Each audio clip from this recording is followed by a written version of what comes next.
I've been to the mountain to pray. In fact, I try and go there as often as I can. In fact, I think of myself today after our gospel reading, the reading about the three apostles following Jesus, going with Jesus up the mountain, Jesus being transformed, transfigured before them, and they're hearing the voice of God, "This is my son, listen to him." I think of myself often at times as a fourth frightened follower tagging along behind Jesus and the disciples.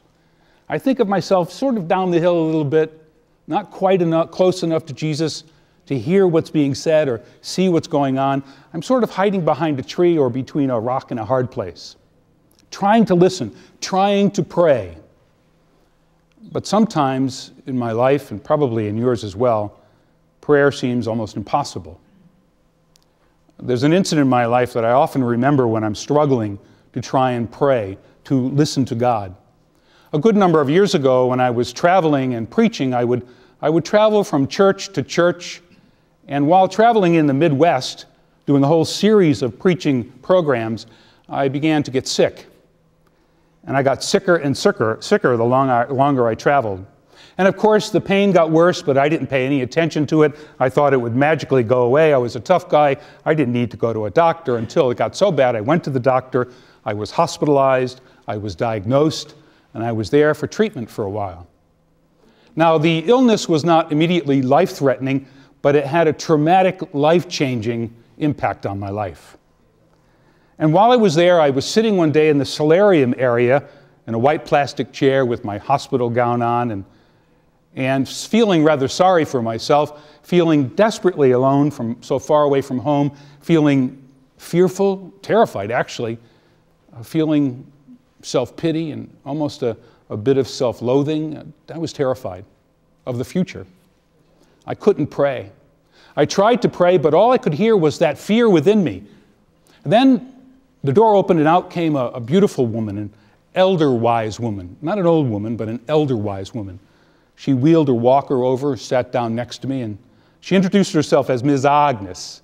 She had a southern drawl. Not Miss Agnes, but Miss Agnes. And she said to me, "What's your name?" I said, "John." She said, "What you in for?" I told her my diagnosis. And then she said, "Sometimes I just come in here just to get away from my family."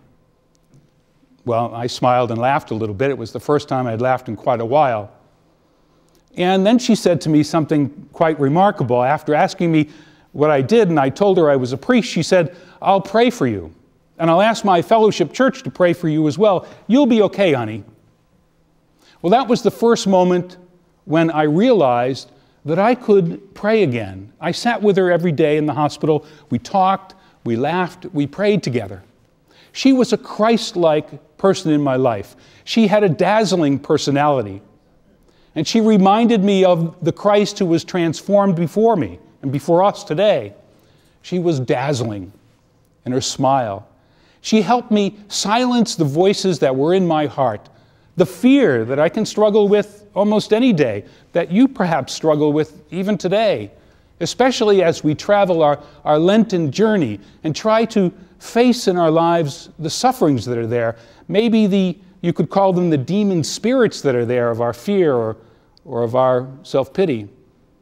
As we travel this Lenten journey, we travel to a mountain, to the mountain where Jesus is crucified, but ultimately resurrected. And in that resurrection, we are again transformed into children of God. I pray in a different way these days. I try and listen far more than I did before.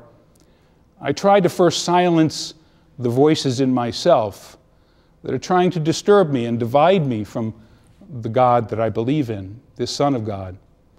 I try and remember something I heard in an old Jewish story. The Jewish tale tells us about our creation, and that when God created us, the last place God touched before pulling his finger away was right here on our upper lips.